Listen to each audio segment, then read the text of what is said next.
पढ़ाने जा रहा हूँ और कवित्त जो है, कवित्त के लेखक जो है भूषण है। कवित्त के लेखक कौन है? भूषण है, जिनका जीवन काल 1613 से 1715 ईस्वी तक माना जाता है। भूषण जो थे वो वीर रस में जो थे मुक्त बंद लिखते थे, श्रृंगार लिखते थे, और ये रीति काल के जो है वो उसमें जो है वीर रस, सैनिकों के बारे में, वीर योद्धाओं के बारे में वर्णन करते थे। और यही कारण है कि ये भूषण जो है उपनाम से ज़्यादा प्रचलित हुए और इसे जो है राजा ने भूषण की उपाधि दी थी। कविता की पंक्ति देखते हैं, इंद्र जीवी जंप पर बाड़ब ज्यों अम्ब पर, जिस प्रकार जम मतलब हो गया यमराज पर इंद्र भारी पड़ते हैं। यमराज पर कौन भारी पड़ रहे हैं? इंद्र पड़ते हैं। जीवी मतलब होता है जैसे, जीवी मतलब जैसे, जिस प्रकार यमराज पर इंद्र भारी पड़ते हैं, जिस प्रकार आपका समुद्र पर बड़वा अग्नि भारी पड़ते हैं। समुद्र पर कौन भारी पड़ते हैं? बड़वा अग्नि भारी पड़ते हैं। रावण सदम पर रघुकुल राज है, और रावण पर जो है दशरथ पुत्र रघुकुल के जो है भगवान श्री राम भारी पड़ते हैं।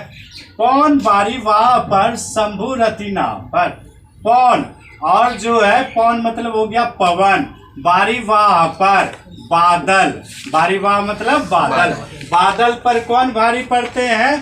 पवन भारी पड़ते हैं। और रति कामदेव पर कौन भारी पड़ते हैं? शंभु भारी पड़ते हैं। जो सहस्त्र बाहु पर राम द्विजराज है, जिस प्रकार के सहस्त्र बाहु राजा पर जो है परशुराम भारी पड़ते हैं। कौन भारी पड़ते हैं? परशुराम भारी पड़ते हैं। और वृक्षों के समूहों पर, जंगलों में जो है भारी पड़ते हैं दावानल, दावा द्रुम दंड पर, चीता मृग झुंड पर, जंगलों में जो है भारी पड़ते हैं दावानल, और मृग झुंडों पर जो है चीता भारी पड़ते हैं। मृग झुंडों पर कौन भारी पड़ते हैं? चीता पड़ते हैं। भूषण वितुंड पर जैसे मृगराज है, अर्थात हाथियों के समूह पर, हाथियों के समूह पर कौन भारी पड़ रहे हैं?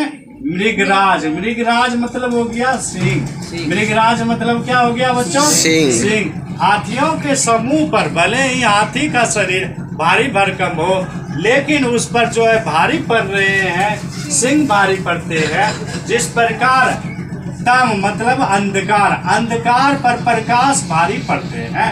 तम मतलब क्या हो गया? अंधकार, अंधकार पर प्रकाश भारी पड़ते हैं। और कान्हा जिमी कंस पर, कंस पर कौन भारी पड़ते हैं? कृष्ण। कंस पर जो है कृष्ण भारी पड़ते हैं। ठीक उसी प्रकार मलेच्छों के समूहों पर कौन भारी पड़ रहे हैं? शेर शिवराज है, अर्थात कौन? शिवाजी। कौन? शिवाजी भारी पड़ रहे हैं। और मलेच्छ मतलब यहाँ हो जाएगा उस समय मुसलमान। कौन? मुसलमान। मुसलमानों के समूहों पर कौन भारी पड़ रहे थे? शिवाजी पड़ रहे थे। एकमात्र शिवाजी ऐसे शासक थे जो कि मुगल वंश में जो है उसे लोहा लेने की ताकत रखते थे। ये पहला था। अब दूसरा देखते हैं। पहला आपने जो कविता में कवित्त देखे वो था छत्रपति शिवाजी के बारे में। यहाँ जो है दूसरा देखिएगा बुंदेला के राजा छत्रसाल के बारे में। किसके बारे में चर्चा की है? बुंदेला के राजा छत्रसाल के बारे में। भूषण ने जो है ओजस्वी कवि लिखे हैं, ओजस्वी कविता लिखे हैं। यहाँ समझते हैं बच्चों, निक्षत म्यान ते मयू के पड़ले भानु कैसी, फारे तम तोम से गयंदन के जाल को, लागती लपकी कंठ वैरिन के नागिन से, रुद्र ही रिझावे दय दय मुंडन की माल को, लाल छिति पाल छत्रसाल महाबाहुबली, कहाँ लो बखान करूं तेरी करवाल को, प्रतिभत कटक कटी ले केते काटी काटी, काल की सी किलकी कलई देती काल को। अब हिंदी अर्थ समझते हैं बच्चों। निक्षत मतलब होता है निकलना, मयान मतलब होता है तलवार में रखने का जो होता है आपका बना हुआ, उसे ही मयान कहते हैं। मयूखे, मयूखे मतलब होता है कीरने। मयूखे मतलब क्या होता है? कीरने। और जो है प्रलय, प्रलय मतलब आप जानते हैं प्रलय भानु कैसी, अर्थात जब राजा छत्रसाल तलवार निकालते थे उसकी जो है तलवारों से किरणें निकलती थी और ऐसा लगता था कि चारों तरफ प्रलय हो जाएगा। भानु कैसी। और भानु किसका पर्यायवाची शब्द है? सूर्य का है। सूर्य के तरह, सूर्य में जो बहुत धधकता हुआ जलता हुआ जो आग होती है जो प्रलय लाने वाली है, उसी प्रकार उसके तलवार चमकते थे। फारे तम तोम से गयंदन के जाल को, और मानो कि अंधकार के समूहों को वो फाड़ने वाले हैं। भले ही जो है वो हाथियों की तरह मजबूत क्या ना हो, लेकिन उसकी तलवार से सभी का नाश होने वाला है।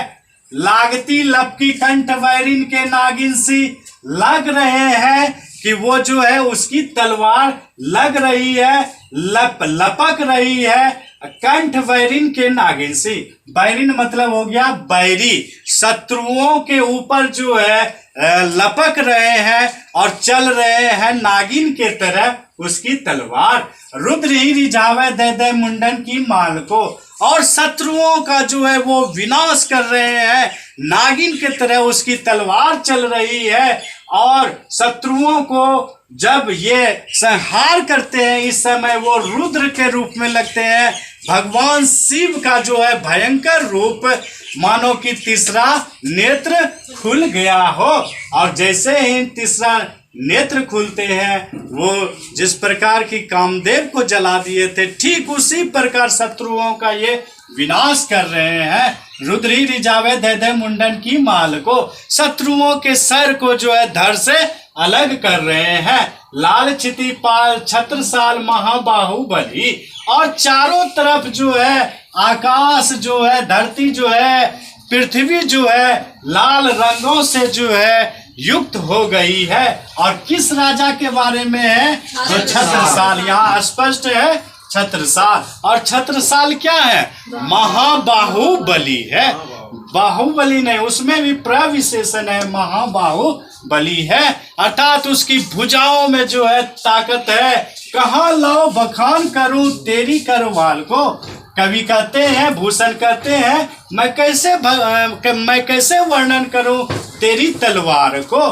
करवाल मतलब क्या हो गया? तलवार हो गया।